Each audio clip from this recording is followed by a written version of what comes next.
Okay, good day everyone. For today's meeting, I will be discussing the first lesson for this midterm. We will be discussing laws, policies, and programs for Philippine women. So today, we will be tackling about something important. We'll be discussing women's rights, especially here in our country, Philippines. Yung mga laws, policies, and programs that help protect and empower women. And alam naman natin that in the past, no, maraming inequalities and challenges na hinaharap ang mga babae.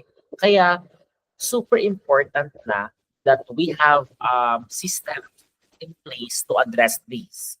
And in this lesson, this will help you understand how the government and international bodies promote gender equality and protect women from discrimination, violence, and inequality.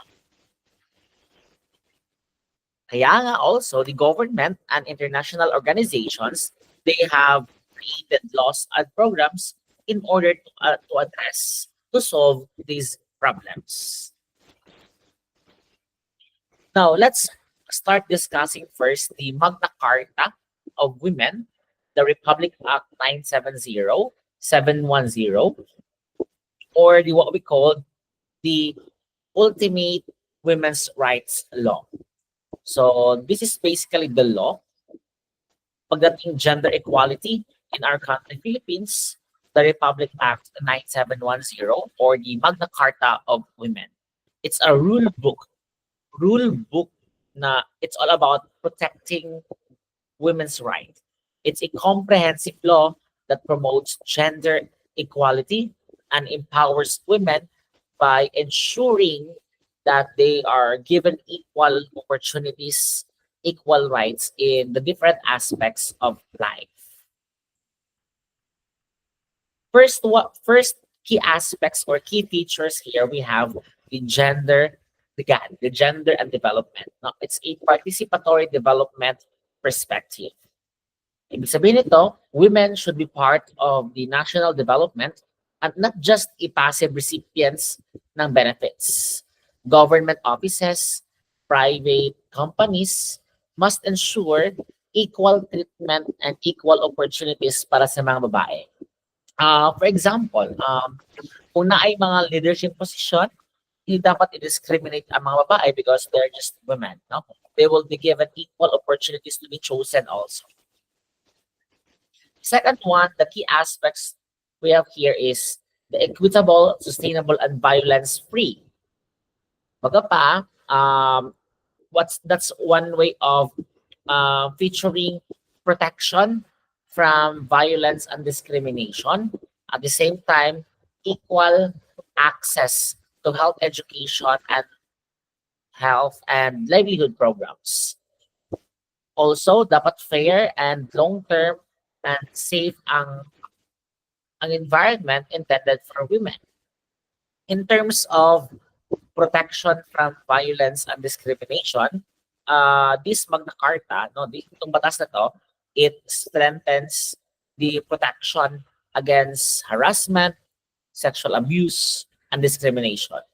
Common example here, in a scenario, kung may babae sa office na nababastos or hindi binabayaran ng equal salary or well compensated, compared sa mga lalaki, women can file a complaint to that, especially in the workplace. In terms naman of equal access to education, equal access to health and livelihood programs, women, especially those in the rural area, they should have equal access to education, especially in the healthcare, because mga babae yung nagbuntis, so they were given dapat privilege, for a healthcare. And in terms of job opportunities, dapat pantay-pantay din. So if may scholarship, na mag-aral ang estudyante, hindi lang puro lalaki dapat, but also may mga babae din, Another is the goal is gender equality as giving value. Another example to dito is protection of marginalized women, no? Especially focus on indigenous people or indigenous group, especially women, no?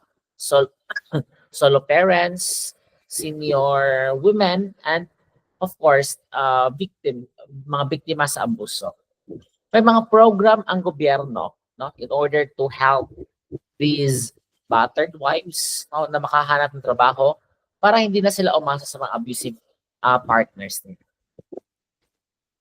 And let me share you this one. No? Alam niyo ba na sa government offices ngayon, required na ang mga policies to promote gender equality? Sa una, wala nga nakay sa una. But due to the development at saka passing this law, it was realized later on that it's a must, it's a requirement, no, that there must be policies promoting gender equality, especially sa ating school. In some government agencies, meron na tayong breastfeeding stations, may mga daycare centers na para sa mga working moms, and that's because of the Magna Carta of Women. The second part we have here is the human rights approach. Lahat ng tao may rights, kasama ang women. Pantay-pantay dapat. No? Bill of Rights. Basically, human rights are rights that every person should have, should possess, regardless of gender. So dahil women have based on history, no, historically been treated unfairly. Alam niyo naman siguro yung history that women before they were untreated. They were treated unfairly rather. We need laws and programs that make sure protected din sila. And dito naman, no, itong presentation nito, the human rights approach, it focuses about ensuring that women get the same human rights as men. Kasi, di ba, universal human rights tayo. Historically, mas deprived ang women noon in terms of the access of everything. But because of these laws at of course naman human rights, dapat lahat pantay-pantay. Awareness, increase awareness, no? Educate people about women's rights. Lahat ng tao ay may karapatan sa edukasyon, trabaho at kalayaan sa diskriminasyon. Enforces women's rights, government and groups work to implement laws and programs to protect women. And next is universal rights, ensure equal access. Women should have the same access to education, healthcare, and work opportunities. Dati, sa unang panahon, mas gina-prioritize nila ang mga lalaki sa pag-eskwela, but of course, due to equal access to education, no, may mga, dapat appeal po sila. And also, may mga government scholarships na about marginalized women to help them continue their education. And another thing, women should be protected from any gender-based violence and abuse. And example, no, I think na role play na siya sa una. Let's have, no, sa babae, no, hindi gaano gina-promote ang mga babae sa office because hindi nila masyado deserving kasi naka-base sa gender. Kasi men, the idea ng mga tao kasi before, they believe that women cannot lead. Pero yung lalaki naman, no, bago pa sa trabaho, sila yung napopromote. Diba? Yan yung isa sa role-playing last time. That's discrimination. And that's under human rights law. So, dapat hindi ganon. Okay? Equal dapat. The CEDAW. So, pa ng CEDAW. When we say CEDAW or CEDAW, no, it's a convention on convention on the elimination of all forms of discrimination against women. Again, it's a convention on the elimination of all forms of discrimination against women. The International Women's Bill of Rights. And basically, ito ang global law, no? Pang universal law. Bawal na bawal ang discrimination against women. Stop all forms of discrimination. So may ginabuhat ano yung mga taga-SIDAW. No? Affirms women's reproductive rights. Women should have control over their reproductive health. In terms of culture and education and tradition, it challenges harmful traditions that restricts women's roles. The last one is the fight gender discrimination. Pinagbabawal ang anumang pagkikiling laban sa babae, especially sa trabaho, sa school, or sa government. Sa ibang bansa, no, sa other countries, there are cultures na gina-force ang mga babae na magpakasal early. Ayun nga na, even until now, nagyapo na siya nag-exist, no? But, nagkahinay, wala na siya. That's because of the SIDAW or the SIDO, no? Maraming countries sa una, nagabuhat og ingana, but because of the SIDAW or SIDO, it was, nagkahinay og adapt ang mga countries, and yeah, nagbago sila ng batas, of course, to stop child marriages and protect young girls from forced marriage. Especially here in our country, talaga mas siguro yung example natin, no, yung mga gina-force ang marriage, no? At an early age, less than minor pagkakasal na. Nag-exist gapon na siya. So, the role of this SIDAW or SIDO, no? Kinasiguro niya na fair ang laban in terms of gender discrimination sa lahat ng country. Of course, common sinabi kanina dito, affirming women's reproductive rights, no? Reproductive rights sa mga babae.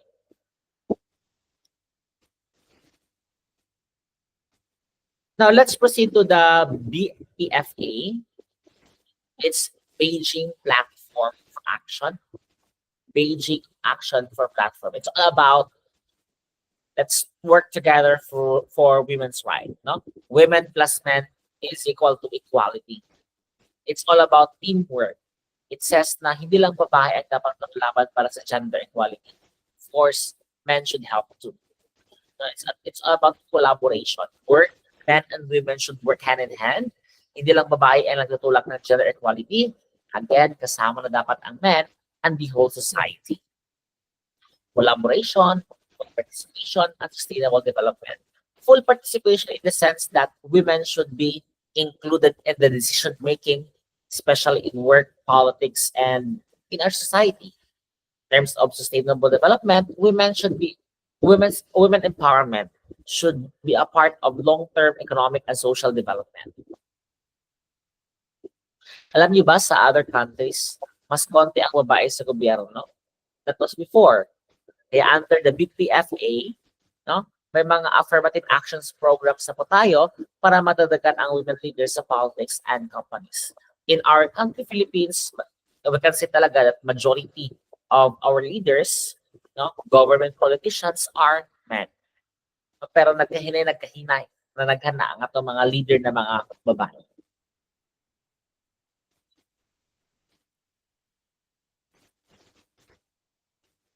Now, there are 12 critical areas of concern, no? First, poverty.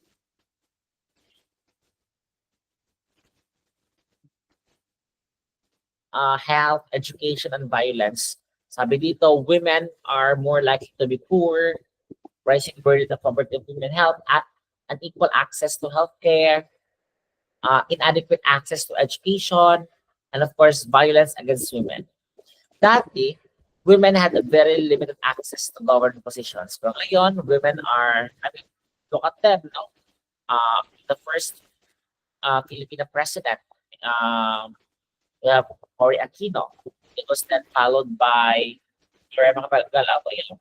And there are mga prominent politicians, no? Female politicians who have strong personalities, such as our VP before and ngayon, the recent one, Lena Robredo and Sara Duterte, even late former Senator Maria Defensor Santiago. They are women. They have this type of strong personality. Of course, these women help break barriers. In our country, I think you are familiar naman siguro yung VAUSI. No? We have the Republic Act 9262, the Anti-Violence Against Women and Children Act. No? And ito yung nagbibigay protection sa mga babae laban sa mga different violence. And of course, that is based on the previous slide. No? It is connected to our SDG. SDG number 5, the goal talks about no more discrimination against women's rights, no more gender violence, no more women leadership role. More women in leadership roles, and of course, equal access to education and jobs and healthcare. And here, no, just SDG 5, achieve gender equality and empowerment. Yung sinabi ko lang bago, targets nito, we have to end discrimination and violence, equal opportunities, and better laws and policies. Our government should pass more and more laws, no, protecting women. Ang common example natin kanina is yung sinabi ko yung VAUSI, the Republic Act 9262, in which that's the anti-violence against women and children, protecting our women from domestic violence. Pwede makulong ang mga lalaki na physically and emotionally, psychologically, and financially abuses women. Pwede sila makulong.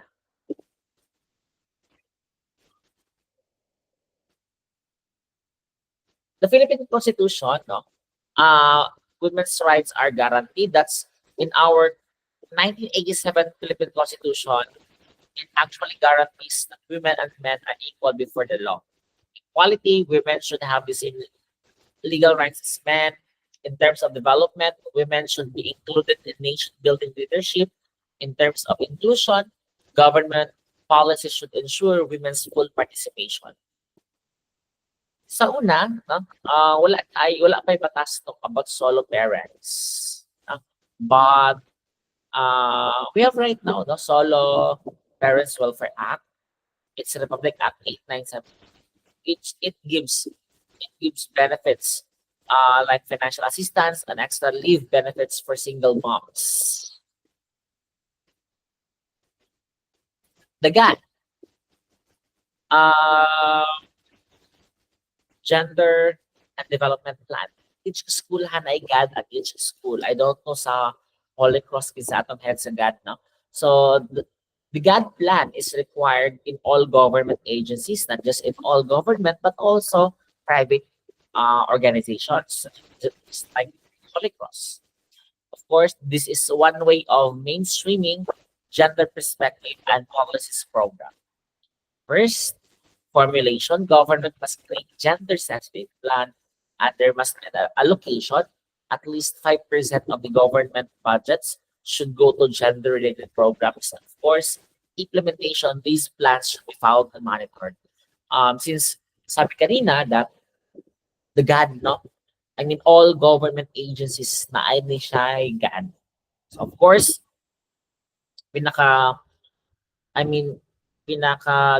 nga form of government, di ba, ang barangay. Sa barangay, required sila magbigay ng GAD budget for livelihood, training programs for women like sewing, baking, business, or isa pa, business for mga livelihood programs para sa mga babae. And another thing is, are you familiar with, of course, this month, no? We celebrate this National Women's Month. More specifically, last March 8th, it was declared as the National Women's Day. Of course, promoting awareness sa women's rights. And also pala yung mga batas. Republic Act 7192, it talks about Women in Development and Nation Building Act. Again, yung sinabi ko kanina, equal access to education, jobs, and training for women. Now, our country, Philippines, has made big steps in promoting women's rights. Pero of course, dapat tuloy-tuloy. No? Tuloy-tuloy ang implementation para najit changes. And the Magna Carta of Women, the CEDAW, the BPFA, the SDGs, the GAN, no? There are, I mean, these are efforts also, no? To make sure walang babae ang maiiwan sa development. Gender equality is not just for women, it benefits everyone. And empowering women then can have a stronger nation. So let's do our part in promoting equality by showing respect also and empowerment for all. Remember, respect women, support gender equality, and of course, be an advocate for change.